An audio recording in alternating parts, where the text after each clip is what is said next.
Terms, conditions, and restrictions at axbgold.com. Welcome, everybody, to the Raad Life, the only talk radio show that takes you along with host and age explorer Rod Gantos on his continuing journey of discovery into life's challenges, opportunities, options, and all the latest and greatest things that come with getting older. The Raad Life is brought to you this week by Your Home for a Lifetime, a company dedicated to empowering you to stay safely, independently, and comfortably in your own home. And now here is your host, Rod Gantos. Rod Gantos. Oh, for those who've listened before, you know that Rod is still out on the road somewhere here. So we've waited as long as we can. Let's get this show rolling here with our guests from Care Partners at Home. Let's start with one of you and introduce yourselves and what you guys do. Great. Thanks, Paul. Appreciate it. This is Randy Platt. I'm the chairman and CEO of Care Partners at Home and our healthcare continuum, and my partner, Rodney Burris, President and COO. And you guys, you're supposed to be partners. You're supposed to finish each other's sentences, not answer the question at the same time here. we're that good we can actually talk simultaneously over one another. I like that. That's what happens when you have two type A personalities. We share an office as well. Oh, my goodness. So welcome today. Obviously, the show is about aging. Tell us your journey. How did you get here, and what do you guys do? So we both brought very personal journeys and experiences into this. Randy and I have actually collectively had 45 years of experience in healthcare, but a lot of times when I discuss my story, I really talk about I've had 40 years in healthcare. And it doesn't mean that I came out of the womb as a doctor. I was going to say, yeah. I did come out as a patient, and don't we all? That's true. I never thought of that. Okay. But across my life, I really feel that healthcare ended up being a calling, and it's really my experiences on the patient side. So have been in a patient facility, upwards of 20 times, have had 15 surgical interventions, and I'm going for number 16 in January. 16 surgical interventions. That doesn't sound good here. Yeah, mostly hair implants and facial surgeries. Is it a world record you're going for? Yeah, exactly. I think I'm looking so. for Guinness. So are you a physician, or what did you do prior to this? I am not. Those experiences in the patient bed really led me into healthcare, and I started 16 years ago as a temp medical records clerk in a home health care company called Care South out of Augusta, Georgia. That was fresh out of the military, and between then and now, I consider everything to be a stepping stone into what Randy and I have created, which is a very unique continuum serving older adults in their homes. And so describe that. What is this continuum? What's the company do? So approximately 18 months ago, Randy and I came together and formed a company called Post-Acute Care Partners, which was an umbrella for Care Partners at Home, which is a non-medical home care company with a geriatric care management component. So we provide personal attendants, caregivers, CNAs, HHAs in the homes of those. What's an A? CNA is a certified nursing assistant. Okay. HHA is a home health aide. Okay. Those are certifications that really qualify certain personal attendants for a higher level of non-medical home care, which is really caring for a client in their home with needs in the activities of daily living. Keep talking. You got it. Rodney, thanks. And just a quick backdrop on myself, Randy Platt, the CEO of the company. It's really very interesting. Rodney talked about his journey, and well, my journey differs. The purpose that we have is almost identical. I grew up in a home that was incredibly loving. My grandparents, my parents, and my great aunt all lived under the same roof. And while that sounds like a fairly, typical story to have your family around you, that's not anymore. It used to be. Not anymore. You're absolutely right. But I cherish it now. Looking back over my years, I watched my parents care for my grandparents as they aged. My grandfather died of cancer fairly rapidly back in the 70s. My great aunt, who I was very close to, died peacefully in her sleep. And at age 7, I was there to open the door in her bedroom and see her there fast asleep, as I thought at age 7, but with that beautiful smile on her face, and realized that death can also be peaceful. And my grandmother had a very, very severe disease that my mother was the real hands-on caregiver. She really provided every ounce of care she could for many, many years. And Can I interrupt you Sure. for 1 second, because you've hit on a couple points that we've talked a lot about. We had the people from O'Connor Mortuary in here a while ago. We know them. Huge chain, right? Yeah. And been around forever. And they talked about the fact, and I've seen it for myself, and I'm a aging baby boomer here. We don't even want to acknowledge or experience death anymore. We want to do everything that put it away. But when somebody dies, they probably die in a hospital by themselves, alone somewhere. And even if the family gathers to spend that last moment, they quickly leave, and the body is disposed of in the middle of the night, like the way they take trash out of Disneyland. You know, little mysterious people remove the body, and nobody has a funeral. You don't look at the body ever again. You don't put it in the ground. You don't do any. It's just a little pack of ashes is delivered to you, and that's your grandmother. That's your loved one. And you scatter those, and you spend about 5 minutes on some ceremony, and it's over. So you said, I saw death. Somebody died in my house. That doesn't happen anymore here. It really doesn't. I think that a part of my background and Rodney's was in hospice care or end-of-life Yes. care. And so Oh, yeah. I'll comment to you, Paul. I think it's a very good pause that you make. Dying and the process of dying. We don't even call it dying Right. anymore. They passed on. Right. Nobody passed on. No, you died, you know. Correct. We're afraid of it. We're and afraid so of it. Death and dying is real, and it's actually a part of living. Exactly. And I think we have to look at it a way in which is your self-determined path. What you want to do with your life is very important. And I think we package up death, as you said, and put it behind us in a variety of ways. Quickly, quietly, get Quietly. it over with, yeah. Life is a celebration. And I'll tell you, as my life comes to an end, I want to live it to really my maximum potential. I don't know what life holds for me. I don't know what my illnesses or my health will look like. Right. But I've watched our teams, our staff, care for people at the end of life. And you know what? It can be an incredibly spiritual, sometimes happy, sometimes reflective, and sometimes challenging time in someone's life. But But it's a powerful moment, and to deny them and to deny you, to just hide that somewhere. My father died a couple years ago, as we talk on the show all the time, and he was old school. We're Irish Catholics. He wanted the full ceremony. He wanted the whole Mass, and he wanted a big party afterwards. We're Irish Right. Catholics. And he insisted that I don't go cheap, and I get the good booze, and I show everybody I got the good bottles and put them up on top of the bar there, so we're not serving them the cheap stuff here, you know. To him, because it was the final act of bringing everybody together and celebrating his life, he didn't want to pass away. He didn't pass, I'm doing it again. He didn't want to die anonymously. He didn't want to, he always said, I don't want my life just to be 2 dates and a dash. I want there to be some recognition that I've been here and gather my friends and family, and yes, you can cry, and then have a good time and remember me.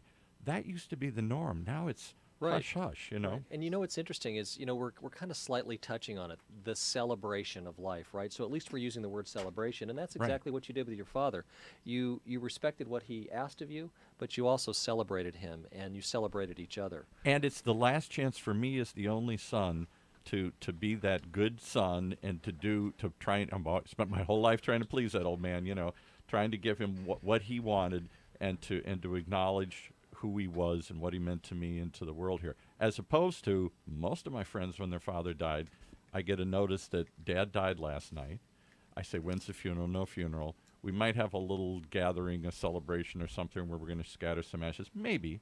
And if we do, it's a 10-minute ceremony and it's over with. This is uncomfortable. Let's get this over as quick as we can. And then we're back to work the next day. Well, let me comment on one other thing, too. You think about death and dying, and you've heard the term hospice, which is the end-of-life care. My mother, by the way, at her last few years of her life, volunteered in a hospice facility back in the Midwest where they actually have separate facilities you go and spend those last months. Well, hospice got some bad press back during the election several years ago as it related to death panels, and they equated to hospice and death panels, which was incredibly wrong. Hospice is, again, an incredibly important experience for people. It is a quality of life opportunity. Yes. So that self-determined care, whether you're dying of an aggressive disease, if there's a lot of pain, there's obviously pain management, but there's also opportunities to engage that loved one. Stories are told. Yes. Things are documented.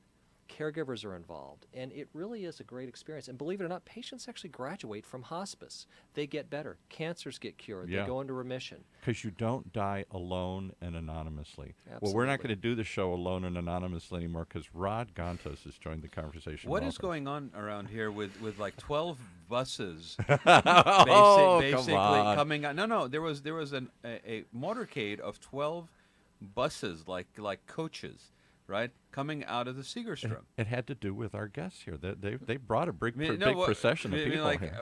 what the heck? I've never seen this. It's like, I expected like a couple of black SUVs or something like that. No, it's like 12 large buses, like star coaches that are coming out of the Segerstrom. Yeah. I mean, do you have dignitaries in town? We have somebody, we can't talk about it. You can't talk about it. They're It's coming your- over later. It's your guest at 1 o'clock. That's our 1 o'clock guest. That's I'm one sorry. our 1 o'clock. But gentlemen, thank you for being here. I apologize for being late.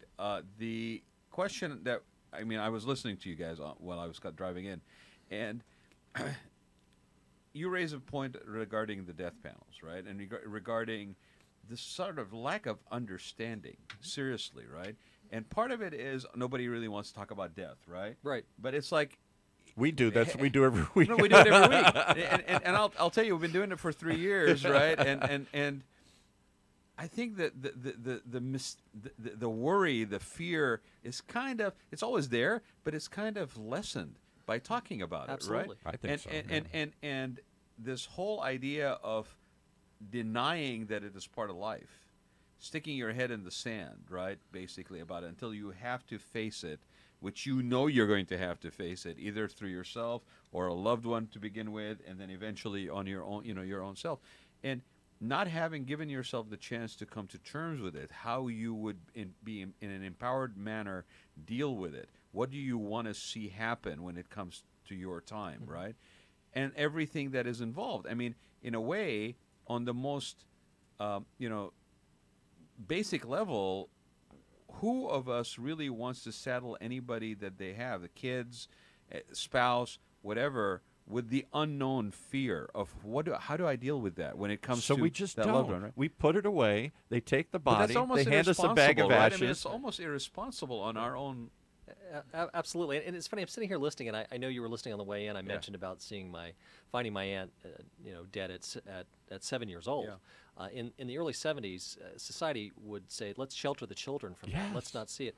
My parents didn't plan that, and quite frankly, it probably was a big turning point in my life. It's something that, having seen it, I think was good for me as a child, and I think children need to be exposed to it. I go back to your point about death and dying and talking about it.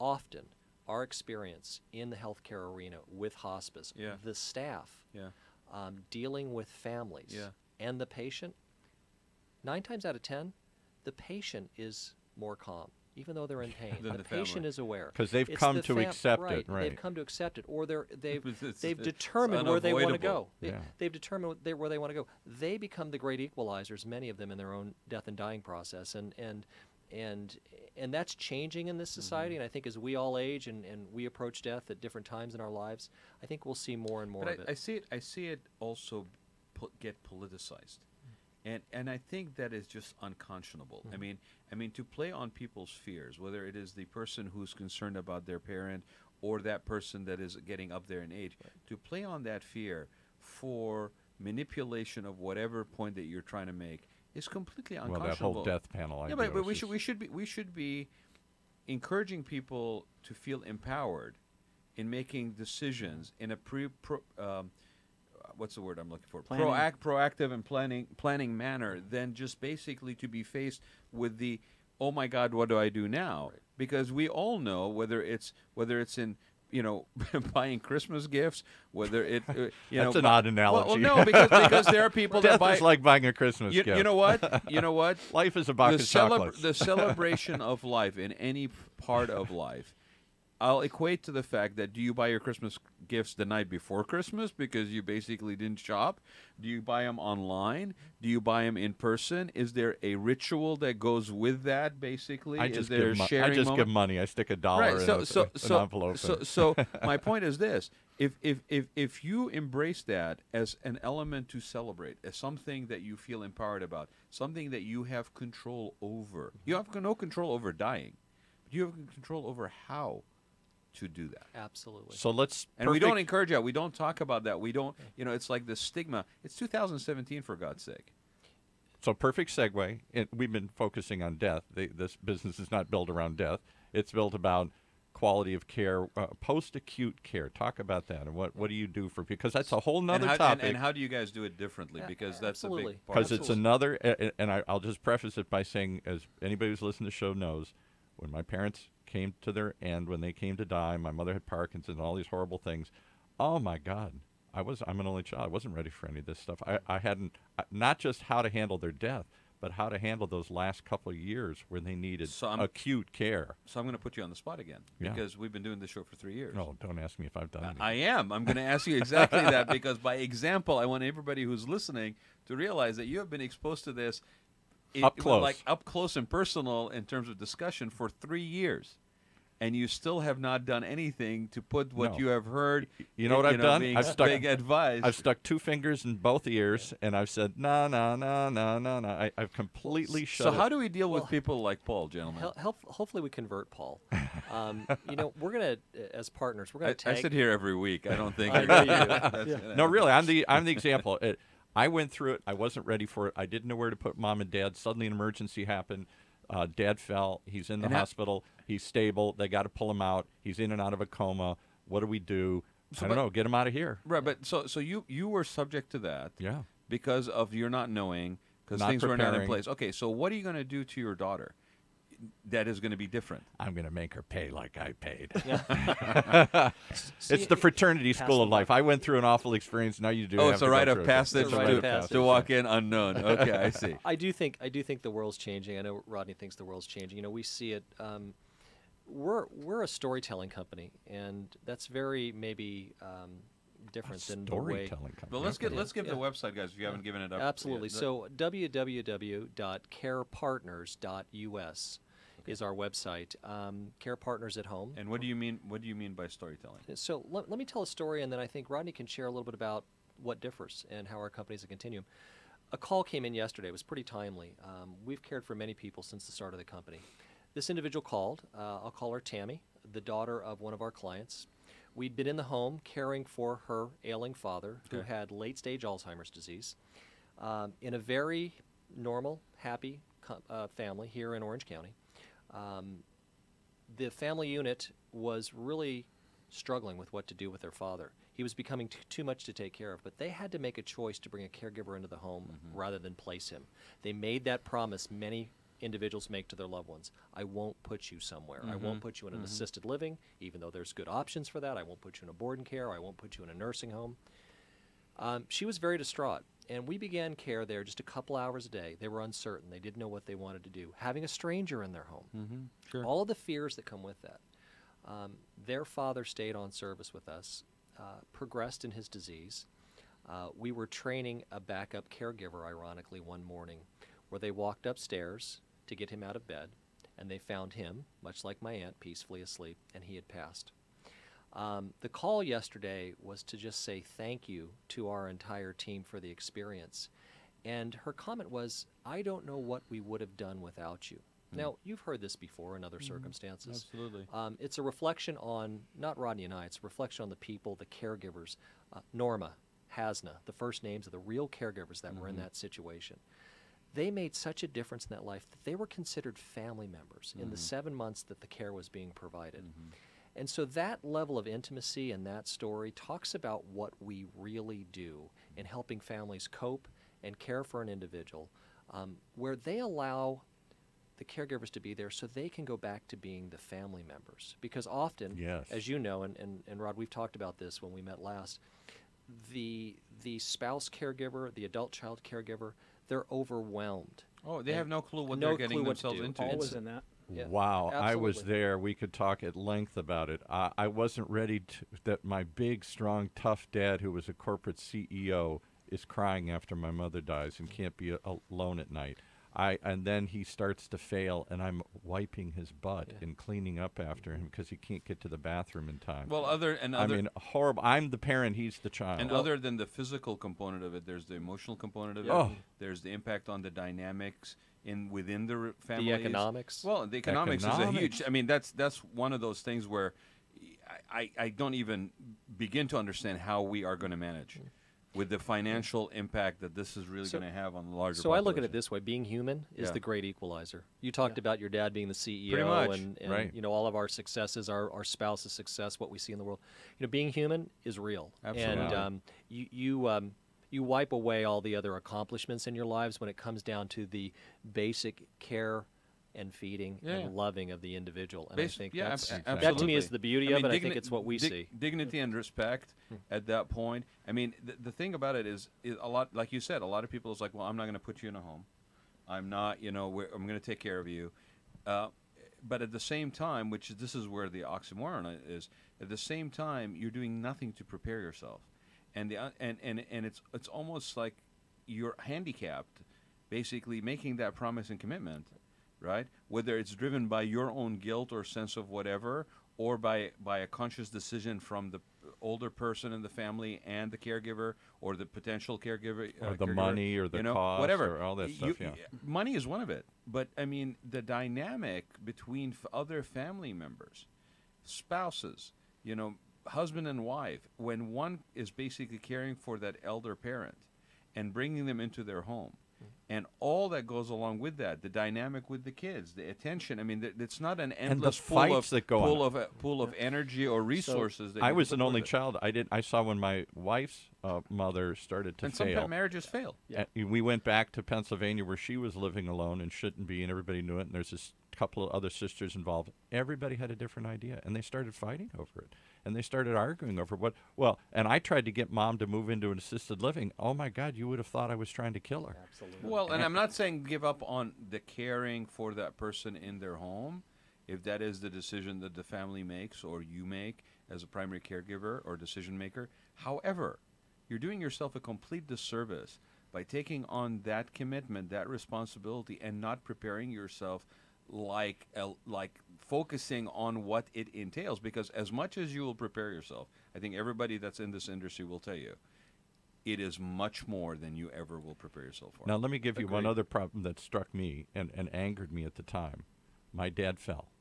Okay, he had a brain contusion or some swelling of the brain. Actually went into a coma. They thought he was going to die. He fell in trying to pull something out of the refrigerator, and he fell so hard backwards when he pulled it out that his head swelled up and everything. All right, so now he's in the hospital. He doesn't die, and he's stable, but he's in and out of a coma. And they said, he's got to go. I said, what do you mean he's got to go? Where? I can't take him home. I got no place to put this. Even if I did, I got to work. Who's going to stay home with him all day? He can't go home to his own place I'm going to here. pay for it. Yeah. And they said, I don't know. He's got to go tomorrow. I said, well, bring me somebody to help me. I don't know where to go. There was nobody. The social whatever person comes over and says, here's a sheet of places. Go find somebody. Paul, your story is identical to why I think we created this company. I mean, it's time and time again, and it's why we're different. Yeah. You mentioned we've been talking about the human component. The human component plays both ways. What differentiates us, the human component, human connection, what we walk into so often is those crises where it's not always the disease or the chronic illnesses that the client or patient's dealing with. It's the family. It's the dynamics. It's the environment which is creating those bounce backs to the hospital and all the infighting and really a tearing apart of a family. Unbelievable. So how do you, I mean, first of all, in an affluent community like Orange County, okay, what is it that people are mostly struggling with? Does it make any difference that it's actually affluent Orange County, for example, versus non-affluent Orange County? I don't think it does. Well, you know what I'm saying? I'm asking that question because, to your point, it's the equalizer, right? It's a great question. So the healthcare system's fragmented outside the hospital. You just mentioned, Paul, you Wow. had no clue what to do. And nobody would tell me. We have these crisis patients who come on daily to our Right. services, and they can enter anywhere within the continuum. And we're going to talk about the physician component that really does transitions out of hospital to home and then oversees patient care for 30 to 45 days post-acute, and then the other services that we wrap around our clients and patients in the home.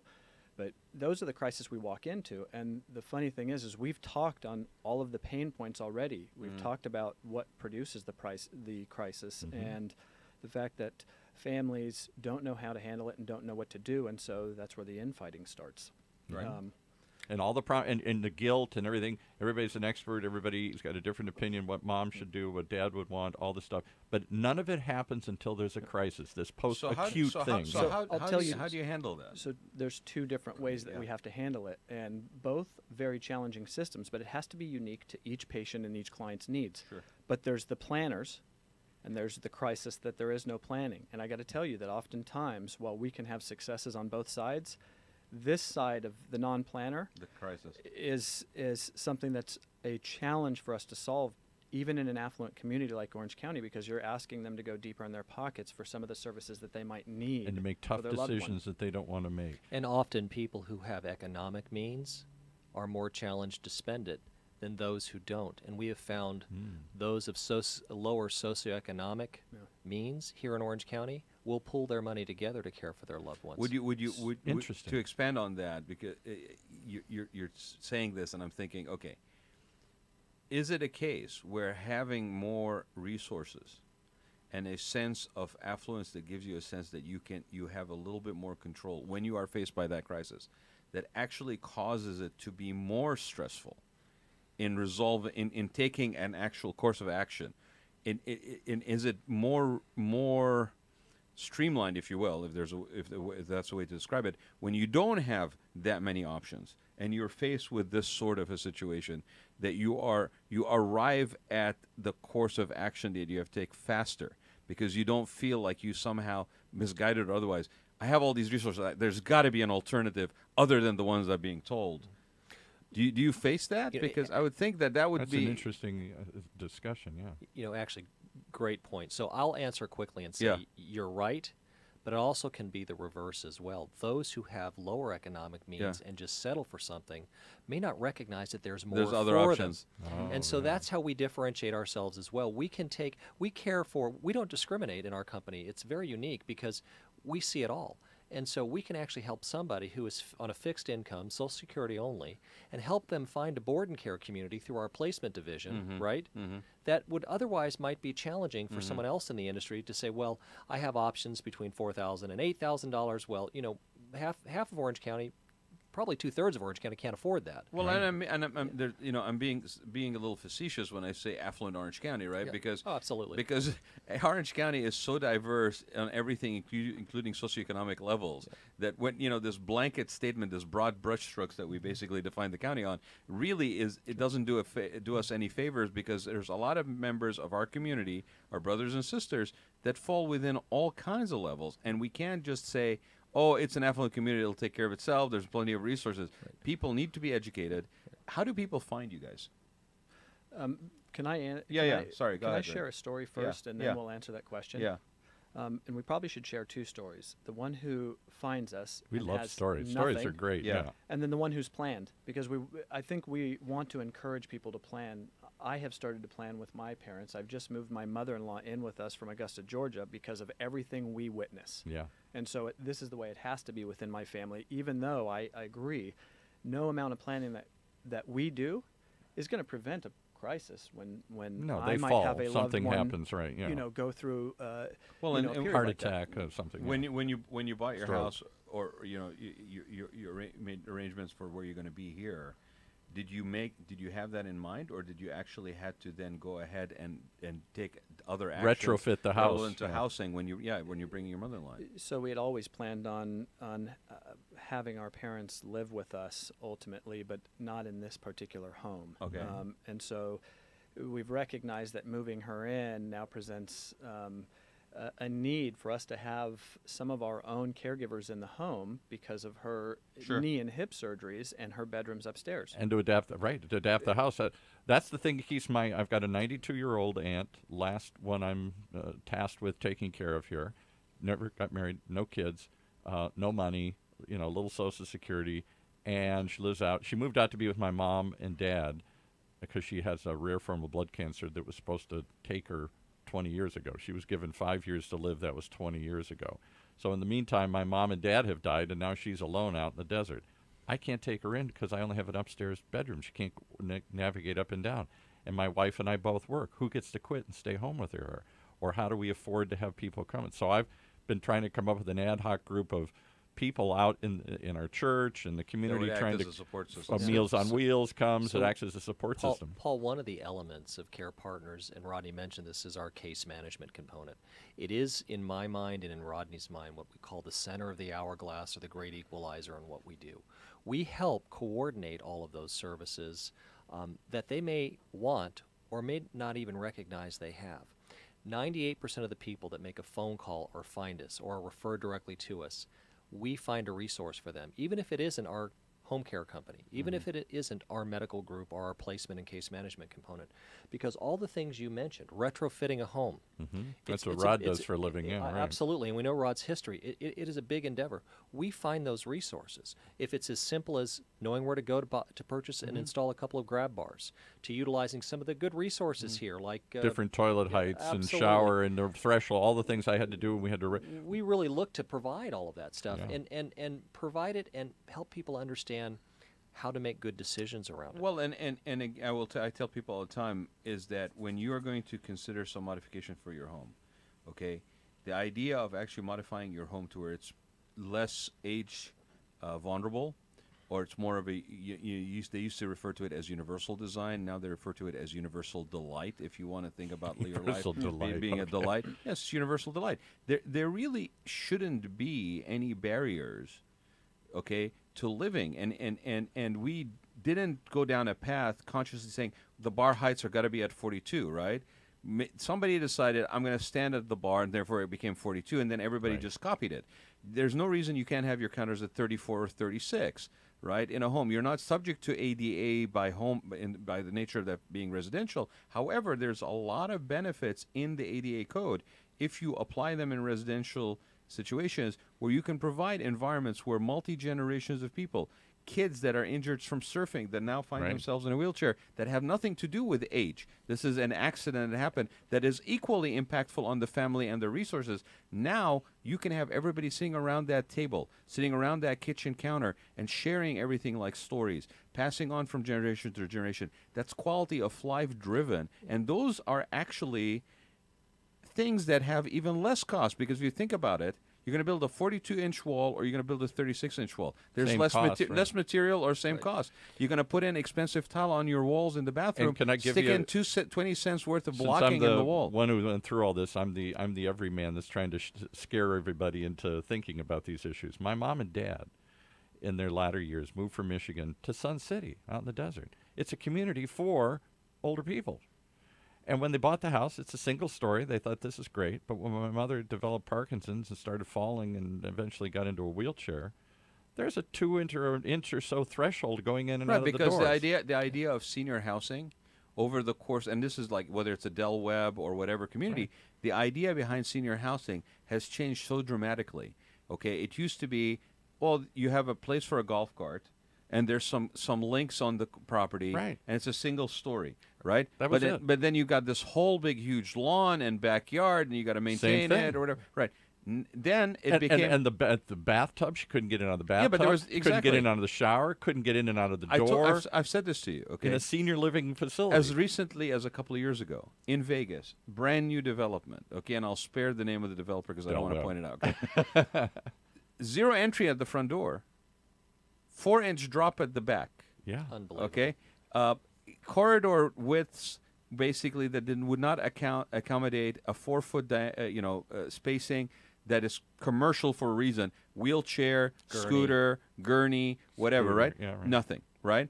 The bathroom in the master suite, unconvertible. Yeah. It had a walk-in shower, but unconvertible for anybody who's trying to do a turning radius of 5 feet in a wheelchair or trying to have independence. You're talking about our house, right? Yeah, right. So now, what was the selling point? Oh, you're retired. We were in a down economy. The house was all solar and had energy efficiency. Therefore, your power bill was lower. Yeah. Okay, so it spoke to, and I'm not knocking it because those realities, as far as the financial impacts of being a draw to buying this house versus that one, those were not around when your parents bought that house. So it's interesting that we dabble in this and that, and these are large firms that are specifically focused on retirement communities, on baby boomers that are transitioning into those years, and these baby boomers have 30 years of it. That house which is basically hopefully the last purchase that you make, is going to have to accommodate not just 10 years worth of your life transition, but 30, Yeah, 20. exactly. Okay? And you're going to change in those 20, 30. So let me ask you another question because we're running out of time here. What have you made any inroads with the doctors or the hospitals? My dad fell. My mom's in trouble, and the hospitals, because of Medicare and everything, got to push her out. And they send you to skilled nursing, yes. And maybe Medicare gives you 30 days there, and all they're really doing is just putting you to bed and turning you every so often. And at some point, they got to leave there. Have you made any inroads? That's the point of contact. That's the point of crisis. Why do the skilled nursing, the hospitals, and the doctors not want to tell you what to do or give you a recommendation? Rodney, you started talking about a continuum, and you're talking about physicians as well, right? So why don't you take us down that path? Because everybody assumes my doctor will tell me what to do, the hospital will tell me what to do. They don't. So take us down that path. This is the broken process. Yeah. You know, acute to post-acute. They're just treating whatever the acute illness was. The fall, the stroke, the and something. I'm not saying they're not treating the whole patient, but Randy and I came across, and when we built the business plan for Care Partners, it was actually a continuum of post-acute services that was all built into one. It had a medical component, a physician component that was mobile, because we saw that being a necessary piece of mobile health care. Doctor to you, post-hospitalization. Right. And so we recently acquired, after 8 months of due diligence, a company called Global Transitional Care, which is the first Medicare B licensed practitioner focused in transitional care in the country.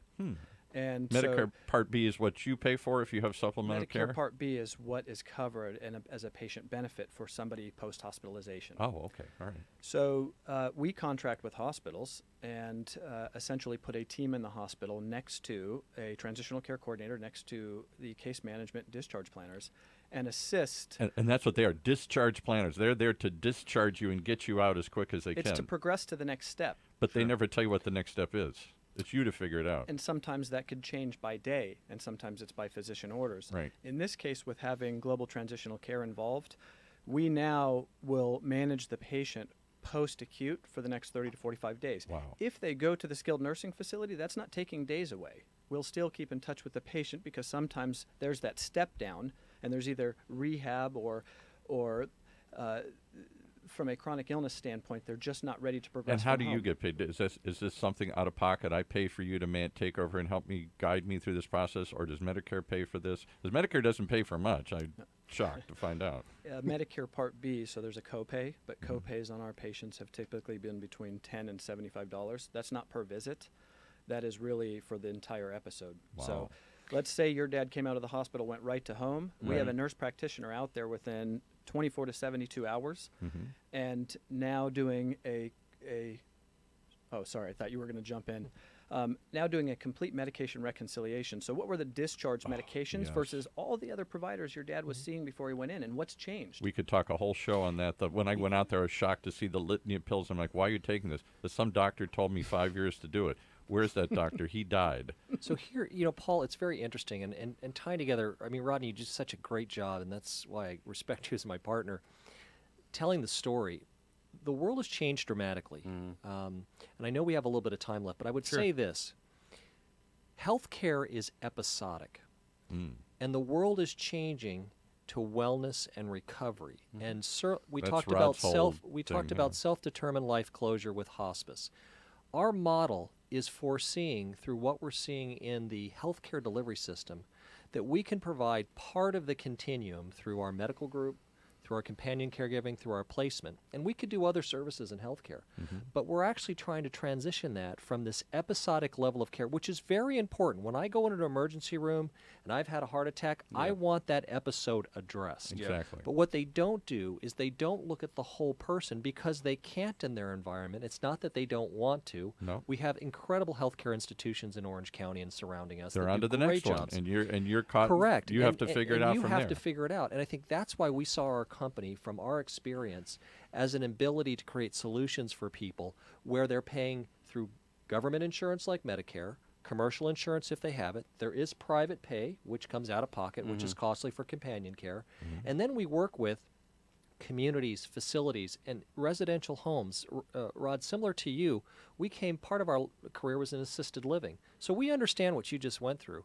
And working with those communities to understand who should be placed in a memory care assisted living. Rodney will case manage a case like that. Our team, Kathy, I think of everybody on our team, we manage the different nuances, and it solves, not 100%, but it solves, Paul, a lot of the questions that you had to navigate yourself independently. Under stress, but far away. All yeah. of this conversation, this is where I really, again, want to emphasize. What I started doing this show 3 years ago because Paul made the mistake of saying, "Hey, do you want to do a show about?" Well, he baby came in boomers, and we started talking. We got off Right. his topic of So, interior design. We started of talking about all aging this. in place, and call it selfish, right? I'm 52 years old. Call it selfish. And part of it is I'm educating myself in what I need to do to deal with my parents. However, the selfish component, not only in terms of dealing with my parents in a better way, so I don't feel as guilty that I have dropped the ball, but for my own benefit. Anything we can do to improve the continuum today, we will benefit from when we find ourselves in that position. I honestly believe this conversation that we are having is a much bigger conversation than just dying. It's about living. It's about right? living. It's about living, and it's about what And you the way decide- you wanna and live. the way you want to live, and the quality of life you want all the way to the end, and being selfish about this is what I want, this is what I expect.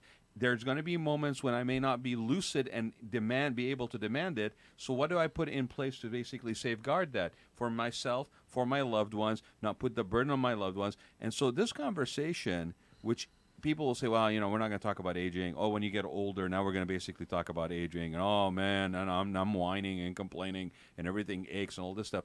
I think the conversation really has to be something that we engage with society and families early on. I know it sounds morbid to have a conversation with kids about dying. But you're talking about but you living. get to choose how to talk about it. You're talking about if you talk living. about living, you talk about legacy, you talk about passing on, remembering members of the family that were around in a manner that basically is educational and informative. This is really something that we need to push for, because otherwise what we're doing is dealing with episodically what happens. So how do people reach you? We're at the end here. How do they find to start a conversation with you and learn about what you do? Well, first off, quickly, thank you, Rod and Paul. Rodney and I really appreciate the opportunity. And Welcome and the anytime, hour, the gentlemen. hour went by very quick, and I know Yes. there's more we can cover maybe in a future. We'll have you future back next cast. year. Wonderful. You can reach us in a variety of ways. You can get us on our website at www.carepartners.us, and that is for our private duty home care company, but it accesses all the other service lines through that. Or you can call us directly at 866-556-3433. 866-556-3433. And anybody who's listening to this, or when we put it out later, interested in information, you can contact these guys directly at their company. You can also contact us on the Raad Life, and we'll connect you with them. We're actually going to be putting together a resource directory of everybody that we have had on the show to date in the last 3 years, to where people can actually contact them, the websites, and all this stuff. Because, again, you want to really take charge of your life, then get engaged in this conversation about living early on and share it with your kids. Pass it on. Have that. We're all coming around the Christmas table. We're all going to be sitting around and talking to people, right? This is an opportunity to engage in a very proactive manner and feel empowered as a family dynamic to talk about this stuff. And it can actually be an enjoyable discussion. Absolutely. And you learn about your loved ones. You sure can. Not one person that has done this show has not left this show saying it was an enjoyable exchange, even though the topics we talk about are very dark sometimes. Well, we got to go dark right now, so thanks, guys, for joining us. We look forward to. We just covered the pleasure being surface. We'll have you come back next year, and we'll go into some topic by topic. Maybe we'll pick an individual Before you topic guys- and talk about one thing here. Thanks, everybody, for joining us. Join us again. We got a couple more episodes before the end of the year on the Raad Life, and you can always reach me on Gmail or through Facebook. And thanks, guys. I look forward to having you back again next year. It was our pleasure. All Thanks right. for having us. Thanks. Thank you. You have been listening to the Raad Life Radio Show with your host and age explorer, Rad Gantos, brought to you on the one and only octalkradio.net. Join us again next week as we continue our journey of discovery into life's challenges, opportunities, options, and all the latest and greatest things that come with getting older.